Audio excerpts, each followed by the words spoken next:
दोस्तों, आज कुछ ऐसी बात जिससे आप कहीं न कहीं अपने आप को रिलेट करेंगे।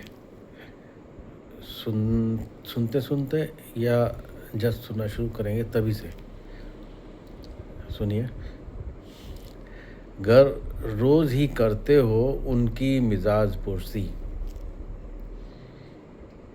रोज़ गुड मॉर्निंग करने वाला काम करते हैं अगर, तो घर रोज़ ही करते हो उनकी मिजाज पुरसी। घर रोज़ ही करते हो उनकी मिजाज पुरसी, तुम भांड हो जाओगे खुद जानने से पहले।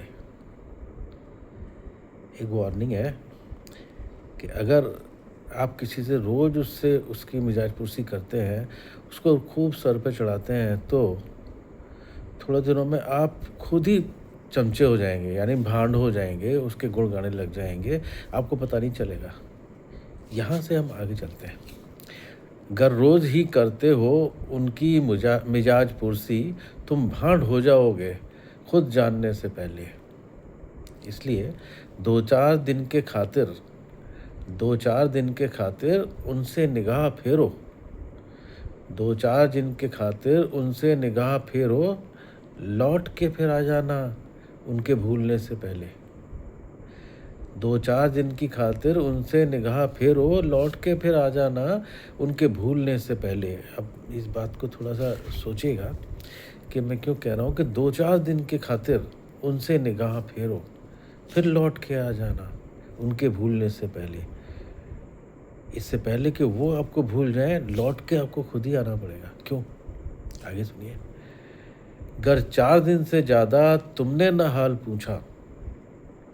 घर 4 दिन से ज़्यादा तुमने न हाल पूछा, वो भांड नया कर लेंगे तुम्हें ढूंढने से पहले। वो भांड नया रख लेंगे तुम्हें ढूंढने से पहले।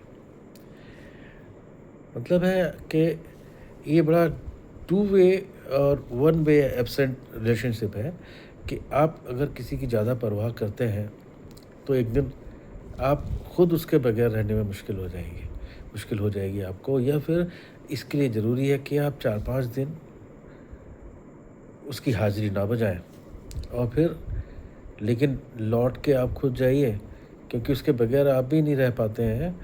तो लौट के आपको खुद जाना पड़ेगा, क्योंकि उस आदमी को आपकी बिल्कुल परवाह नहीं होगी, और वो 2-4 दिन की खातिर उससे निगाह फेरो, लौट के फिर जाना उसके भूलने से पहले। आप ही लौट जाइए। क्यों? घर 4 दिन से ज़्यादा तुमने न हाल पूछा, वो भांड नया कर लेंगे तुम्हें ढूंढने से पहले। उनको भांड रखने की आदत है, वो कोई दूसरा ढूंढ लेंगे, तुमको ढूंढने नहीं आएंगे वो। इसलिए घर 4 दिन से ज़्यादा तुमने न हाल पूछा, वो भांड नया कर लेंगे तुम्हें ढूंढने से पहले। घर याद में है रहना, अगर तुमको घर याद में है रहना, कोई काम हिलगा रखो।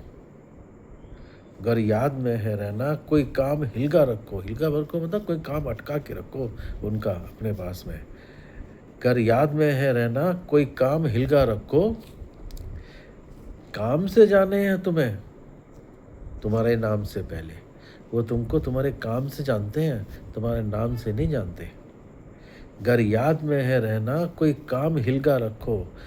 वो काम से जाने हैं तुम्हें तुम्हारे नाम से पहले। फिर तुम नाम खुद का खुद से कई बार लेना सीखो। आज ज़माना ऐसा है कि आप अपना नाम मतलब आप अपनी आइडेंटिटी, आप अपना वजूद को आप खुद ही बना के रखिए। तुम नाम खुद का खुद से कई बार लेना सीखो। वो नाम भी ना लेंगे तुम्हें भूलने से पहले। इसलिए तुम्हें अपना नाम खुद लेना पड़ेगा, अपना वजूद खुद कायम रखना पड़ेगा, अपनी इम्पोर्टेंस खुद बनानी पड़ेगी, क्योंकि वो तुम्हारा नाम भी नहीं पूछेंगे, उससे पहले तुम्हें भूल जाएंगे। कौन?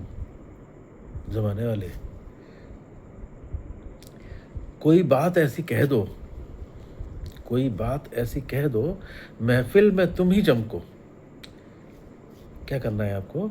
कोई बात ऐसी कह दो महफिल में तुम ही चमको। ये खाक भी ना देंगे दाखिल कब्र से पहले।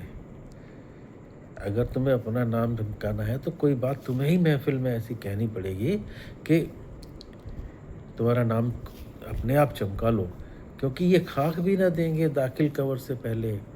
ये आपको अपने घर की, अपने मन की, अपने दिल की मिट्टी भी नहीं देंगे। दाखिल कब्र से पहले मतलब जब आप कब्र में आप दफनाए जाओगे तो मिट्टी फ्री में मिलती है आपको, तो उसके ऊपर फ्री में मिट्टी डाल देंगे, लेकिन तुम्हारे ज़िंदा रहते हुए इतनी तुम्हारे लिए एक जा खाक भी नहीं देंगे। तो इससे क्या करना है कि आप खुद ही करिए अपना कोई बात ऐसी कह दो, कोई बात ऐसी कह दो महफ़िल में तुम ही चमको। कोई बात ऐसी करो कि बस तुम ही तुम रहो महफ़िल में, क्योंकि ये तुमको कोई इम्पोर्टेंस देने वाले नहीं है। ये खाक भी ना देंगे दाखिल कब्र से पहले। गर हाल इनका पूछना हो गया हो ज़रूरी, अगर इनका हाल पूछना इतना ही ज़रूरी हो गया हो भाई तुमको, गर हाल इनका पूछना हो गया हो ज़रूरी, अपनी ही अपनी बोलो उनके बोलने से पहले। आप जाओ और अपने बारे में ही बोलते रहो, उनको बोलने का मौका ना दो। अगर तुमको उनके बगैर नहीं पड़ता या तुम्हारा बैठता नहीं है, तो जाओ और अपनी अपनी बोलते रहो, उनको बोलने का मौका ना दो। तुम जिंदा हो, अब ये नसीहत है आपके लिए। तुम जिंदा हो, काम के हो, जमाने को बता दो। तुम जिंदा हो, काम के हो, जमाने को बता दो, वरना भीड़ बन जाओगे पुकारने से पहले। तुम जिंदा हो, काम के हो, जमाने को बता दो, वरना भीड़ बन जाओगे पुकारने से पहले। अगर रोज ही करते हो उनकी मिजाज पुरसी, तुम भांड बन जाओगे खुद जानने से पहले। लगता है कुछ आपको लगा होगा कि हम अपनी रोज़मर्रा की ज़िंदगी में ये देखते हैं। हाँ, इसके बाद में कुछ लोग मुझसे पूछेंगे क्या आपको ऐसा क्यों लगा? लेकिन मैं इसके बाद मैं जो अगले 2-4 दिन में आपसे बात करने वाला हूँ, वो इस बारे में बात करूँगा कि कभी लेखक, शायर जो होते हैं, वो अपनी बात नहीं करते, वो ज़माने की बात करते हैं। अगर वो कोई बात कह रहे हैं, तो ज़रूरी नहीं कि वो उनकी हो, उनके पड़ोस की हो सकती है, कहीं की भी हो सकती है और आपकी भी हो सकती है, जो आपने कभी उनसे कही हो या आपने नहीं कही हो, आपके मन में हो। कवियों की एक ख़ास फितरत होती है कि वो अपने अलावा दूसरों के अंदर बहुत जल्दी घुस जाते हैं, दूसरों को पता भी नहीं चलता। चलिए ये वाली बात हम अगली बार करेंगे, इस बार आप इस चीज़ का मज़ा लीजिए।